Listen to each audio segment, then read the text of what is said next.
নমস্কাৰ প্ৰিয় দৰ্শক অন্য এটা ভিডিঅ'লৈ মই বনিতে আপোনালোক সকলোকে স্বাগতম জনাইছোঁ আশা কৰোঁ আপোনালোক সকলোৱে ভালে আছে আজি খুব ধুনীয়া এটা ৰেচিপি লৈ আহিছোঁ আপোনালোকৰ ওচৰত শ্বেয়াৰ কৰিম বুলি আশা কৰোঁ ৰেচিপিটো চাই আপোনালোক সকলোৱে ভাল পাব আপোনালোকে টিভিতে স্ক্ৰীনশ্বট দেখিছে মই থাল এখনত কি লৈছোঁ আৰু এইফালে মই ভাঙন মাছ লৈছোঁ ইয়া লোকেল গতিকে আহক দেৰি নকৰি এতিয়া মই ভিডিঅ'টোৰ ফালে আগবাঢ়ো আৰু আপোনালোকে ভিডিঅ'টো সম্পূৰ্ণকৈ স্কিপ নকৰাকৈ চাই থাকিব ভিডিঅ'টোৰ আৰম্ভণিতে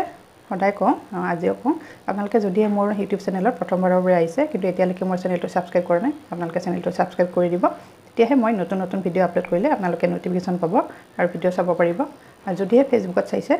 তেতিয়াহ'লে পেজটো ফ'ল' কৰি দিব তাতো নতুন নতুন ভিডিঅ' দিলে আপোনালোকে লগে লগে চাব পাৰিব এতিয়া আহক মেইন ৰেচিপিটোৰ ফালে ইয়া মই এটা আলু লৈছোঁ এনেকৈ আৰু ইয়া ফুলকবি কাটি মই ধুই লৈছোঁ আলু আৰু ফুলকবিখিনি আৰু এইফালে এয়া দেখিছেনে এয়া কেঁচা আম কাটি ৰ'দত শুকাই থোৱা যিটো আমি গাঁৱলীয়া ভাষাত সুঠি বুলি কওঁ আপোনালোকে কি কয় নাজানো ঠাই অনুযায়ী বেলেগ ক'ব পাৰে এয়া সুঠি টেঙা আমৰ আজি ৰেচিপিটো এনেকৈ বনাম যিহেতু এতিয়া অকণমান গৰম ভাৱ আহিছে আৰু এই ৰেচিপিটো খুবেই মানে ভাল লাগে খাই প্ৰথমতে মই এই গোটেইখিনি বইল হ'ব দিম কুকাৰ এটাত প্ৰায় 2টা চিটি দিম আৰু ইয়াতে মই পানী দি দিছোঁ আগতে এতিয়া এইখিনি ইয়াতে দি দিম আৰু তাৰপিছত মাছখিনি ফ্ৰাই কৰিম খুব সোৱাদ লগা হয় ৰেচিপিটো আপোনালোকে যদিহে এনেকৈ ফুলকবি আলু খাই পোৱা নাই ফুলকবি আলু খাইছে কিন্তু এনেকৈ টেঙা দি পোৱা নাই এয়া মই টেঙাখিনি ইয়াতে দি দিছোঁ অকণমান টেঙা টেঙা ভাৱ হয় খুব সোৱাদ লগা হয় এতিয়া ইয়াৰে লিডখন লগাই দিম আৰু তাৰপিছত আপোনালোকক দেখাই আছোঁ আৰু এয়া মোৰ চিটি গ'ল এতিয়া মই ইয়াতে কেৰাহীখন উঠাই দিম আৰু এইফালে মই কেৰাহীখন উঠাই দিছোঁ লোহাৰ কেৰাহী যিহেতু লোহাৰ কেৰাহীত মাছ ফ্ৰাই কৰিবলৈ খুবেই ভাল হয় কেৰাহীখন গৰম হওক আৰু হোৱাৰ পিছত মই মিঠাতেল দি দিম কেৰাহী গৰম হৈছে এতিয়া মই ইয়াতে মিঠাতেল দি দিছোঁ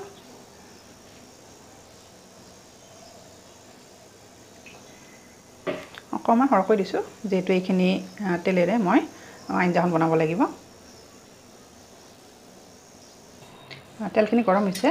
এতিয়া মাছখিনি দিছোঁ মই নিমখ হালধি আগতে সানি লৈছোঁ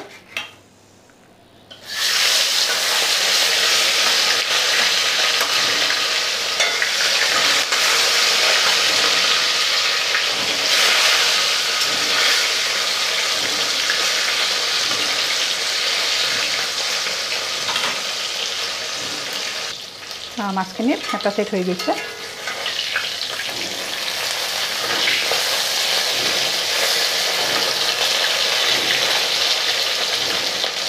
মই গোটেইখিনি ভিডিঅ' নেদেখাওঁ যিহেতু মাছ ফ্ৰাই কৰাটো সকলোৱে জানে নহয় জানো মাছখিনি হৈ গৈছে এতিয়া মাছখিনি মই ইয়াৰ পৰা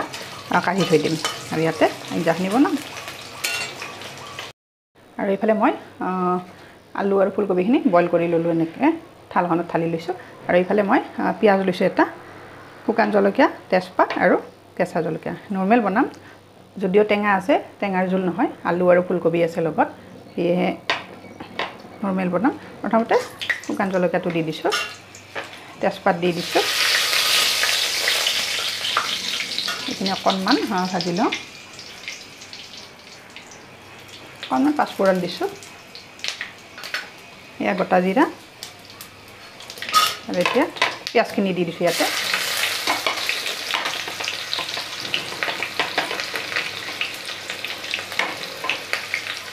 লৰাই দিছোঁ এতিয়া নিমখ আৰু হালধিখিনিও দি দিম এয়া হালধি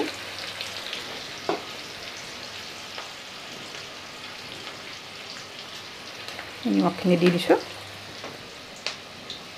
এতিয়া লৰাই দিছোঁ গেছৰ ফ্লেমটো মই বঢ়াই দিছোঁ অকণমান এতিয়া এইখিনি মই ইয়াতে অকণমান ভাজি ল'ম গোটেইখিনি দি দিছোঁ টেঙাখিনি দি দিছোঁ খুব ধুনীয়া এটা গোন্ধ আহিছে বঢ়াই দিয়াৰ লগে লগে অকল টেঙা বনালে পিঁয়াজটো নিদিলেও কথা নাই যিহেতু মোৰ ওলকবি আৰু আলু আছে সেয়েহে মই নৰ্মেল যেনেকৈ বনাওঁ তেনেকৈ বনাইছোঁ খুব সোৱাদ লগা হয় এনেকৈ বনালে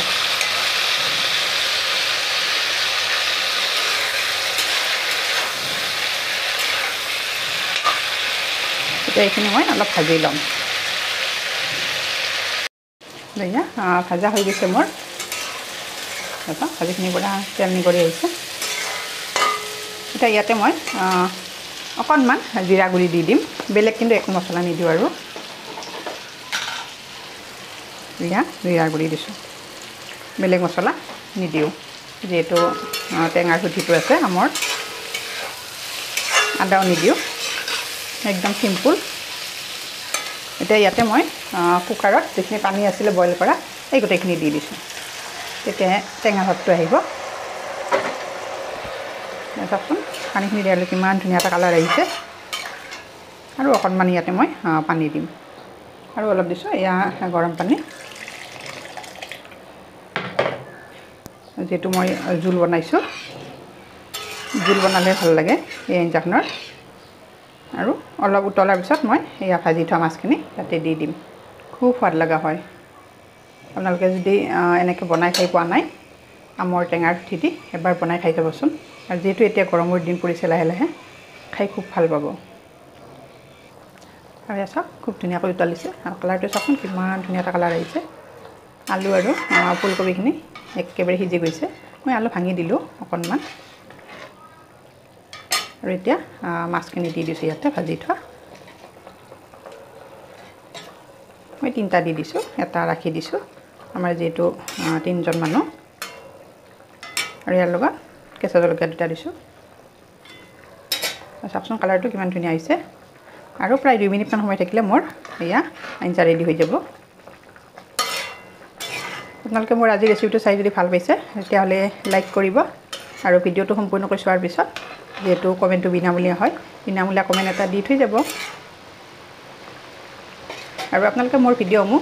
কোন ঠাইৰ পৰা চাইছে জনাবচোন তেতিয়া মোৰো ভাল লাগে কোন ঠাইৰ পৰা চাই আছে আপোনালোকে ভিডিঅ'বোৰ এয়া চাওকচোন একেবাৰে চিম্পল ৰেচিপি ইয়াত মই একো দিয়া নাই আপোনালোকে দেখিছে অকল জিৰা গুড়ি দিছোঁ আৰু ধনিয়াটো নিদিওঁ যেহেতু অকণমান টেঙা দি দিছোঁ ধনিয়াটো নিদিওঁ একেবাৰে চিম্পল ৰেচিপিটো আপোনালোকে চাই গম পাবয়ে